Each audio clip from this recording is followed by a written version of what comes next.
Reuters उठा के देख लीजिए, आप ब्लूमबर्ग देख लें या आप बीबीसी उठाकर देख लें, हर तरफ ये बात की जा रही है कि इंडिया के इलेक्शंस में गुजरात स्टेट में बीजेपी यानी कि भारत के प्राइम मिनिस्टर नरेंद्र मोदी की पार्टी ने लैंडस्लाइड विक्ट्री हासिल की है। और पीएम मोदी की ये जो पॉपुलैरिटी है 2024 के इलेक्शन से पहले, what does this mean for Pakistan? इसका पाकिस्तान पे क्या इम्पैक्ट पड़ सकता है? ये बड़ा इंपॉर्टेंट क्वेश्चन है। अब और वहां वो से पैसे दे के ले रहे हैं ना, हम तो उधार मांग रहे होते हैं हर किसी से। आप तो आप तो जेबें काट के उनकी ले आते हैं भाई। तो आप भी, मैं तो आपको भी मशवरा दूंगा, आरजू कुछ बकरियां ले ले, तो कुछ मुर्गियां रख ले आप।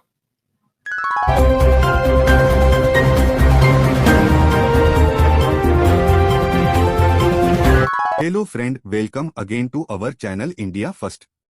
दोस्तों, अभी हालिया चुनाव में बीजेपी की गुजरात में हुई जबरदस्त जीत की गूंज न केवल भारत में बल्कि पड़ोसी मुल्क पाकिस्तान में भी सुनाई दे रही है। गुजरात में लगातार 7वीं बार बीजेपी का सरकार का बनना निश्चय ही एक मैजिक से कम नहीं है। इससे पाक मीडिया में यह चर्चा है कि गुजरात ही नहीं पूरा भारत ही मोदी जी की नीतियों का कायल है और 2024 में उनके वापस लोकसभा में जीतने की पूरी संभावना है।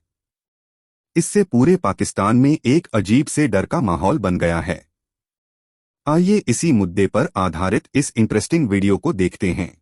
जय हिंद। रॉयटर्स उठा के देख लीजिए, आप ब्लूमबर्ग देख लें या आप बीबीसी उठाकर देख लें, हर तरफ ये बात की जा रही है कि इंडिया के इलेक्शंस में गुजरात स्टेट में बीजेपी यानी कि भारत के प्राइम मिनिस्टर नरेंद्र मोदी की पार्टी ने लैंडस्लाइड विक्ट्री हासिल की है। मैं आपको के सामने रखे देती हूँ कि इस वक्त क्या पब्लिश हो रहा है दुनिया में, और ख़बर ये आ रही है कि रॉयटर्स ये कह रहा है कि PM Modi's party set for record win in India's Gujarat state election. अच्छा, इसी के साथ जब आप आगे बढ़ते हैं और आप देखते हैं कि बीबीसी इस बारे में क्या लिख रहा है, तो बीबीसी भी गुजरात रिजल्ट्स के बारे में ये बता रहा है कि BJP election win, Modi's dominance in India. Bloomberg भी ये खबर दे रहा है और कह रहा है कि Modi's BJP retain power in Gujarat in landslide poll victory. तो इससे दिखाई देता है, नजर ये आ रहा है कि गुजरात में पीएम मोदी की पार्टी इलेक्शन जीत चुकी है। तो ये बात कही जा रही है कि 2002 में बीजेपी और मोदी ने जो रिकॉर्ड कायम किया था सीट्स लेने का, तो 2022 में वो वाला रिकॉर्ड तोड़ते हुए नजर आ रहे हैं। तो लगता है कि ये जो 222 है, 222, ये बड़ा सूट कर रहा है पीएम मोदी के लिए, क्योंकि देखें ना, 2002 में पहले ये कहा गया, उसके बाद अब ये कहा जा रहा है कि 2022 में वो वाला रिकॉर्ड टूट रहा है।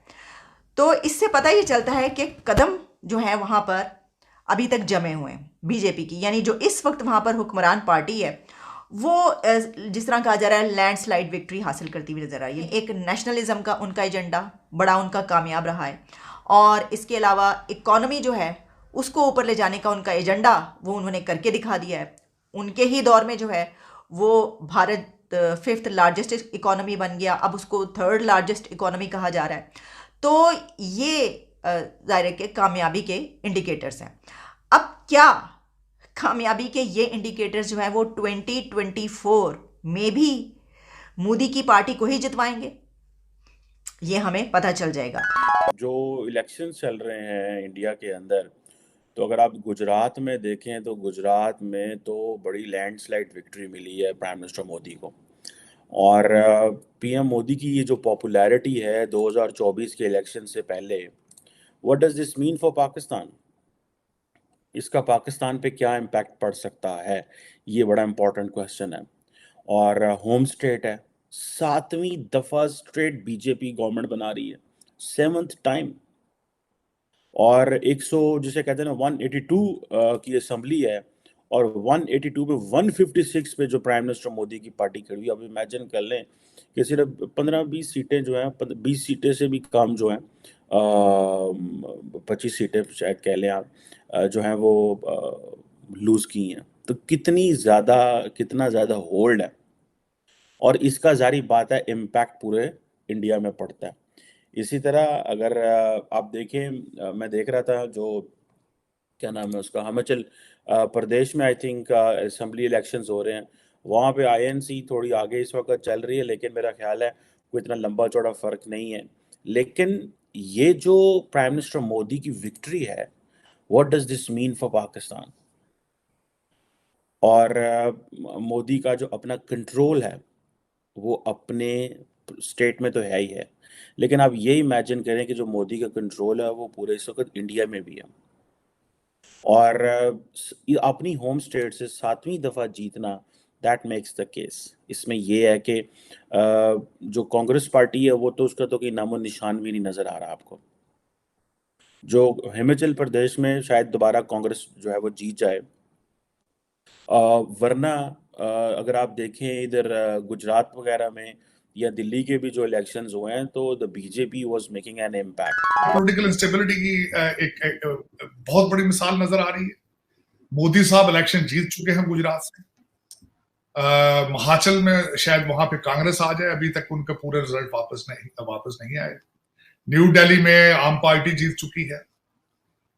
और जो वहां की सबसे बड़ी आप मुआशी तौर पर इतने कमजोर हो चुके हैं। दूसरी तरफ इस वक्त वर्ल्ड बैंक की रिपोर्ट आई है कि पहली दफा किसी मुल्क के अंदर रिकॉर्ड टूटेगा कि $100 बिलियन बाहर से रेमिटेंस आ रही है। साथ ही उस रिपोर्ट में उन्होंने बताया है इसकी वजह क्या है। Highly classic, highly skillful, highly educated people going to the rich countries. आपके सारे अनपढ़ लोग जो है, बिल्कुल कोरे जो है, सऊदी अरेबिया में दिहाड़ियां लगा रहे हैं, तो क्या भेजेंगे वहां से? और जो भेजते हैं वो भी लंदन चला जाता है। पाकिस्तान में फॉरेन एक्सचेंज तो रहता है ना। आपकी अशराफिया जो है, रूलिंग एलीट है सारी, उनके बच्चों की ट्यूशन फीस में भी तो यानी शॉपिंग भी होनी है, सारा कुछ करना होता है उन्होंने। तो आपकी किस्मतों के फैसले करने वाले सारे लंदन बैठे हैं, आज से नहीं 1947 से। आपका कैपिटल बराए नाम इस्लामाबाद है, आपकी आजादी बराए नाम है, आपका सारा काम तो लंदन में होता है। मैं जब भारत की आज खबर सुन रहा हूँ, और ना सिर्फ वहां से तेल ले रहे हैं, उन्होंने फर्टिलाइजर भी लेना शुरू कर दिया रशिया से। अब उनकी प्रोडक्ट और सस्ती होंगी, सब्जियां वगैरह चीजें क्योंकि सस्ती ले रहे हैं, वो पहले तेल सस्ता ले रहे हैं, अब तो वहां वो से पैसे दे के ले रहे हैं ना, हम तो उधार मांग रहे होते हैं हर किसी से। आप तो जेबें काट के उनकी ले आते हैं भाई। तो आप भी, मैं तो आपको भी मशवरा दूंगा, आरजू कुछ बकरियां ले ले, तो कुछ मुर्गियां रख ले आप। तो सर आपको भी यकीन है मैं कहीं नहीं जा सकती। आरजू नहीं, नहीं, आप तो पाकिस्तान और सिर्फ सुपरमार्केट जाया करें नमक लेने के लिए। मैं भी सर यही करती हूँ, कल सुबह उठते ही मुर्गियां और बकरियां खरीदना शुरू कर देती हूँ।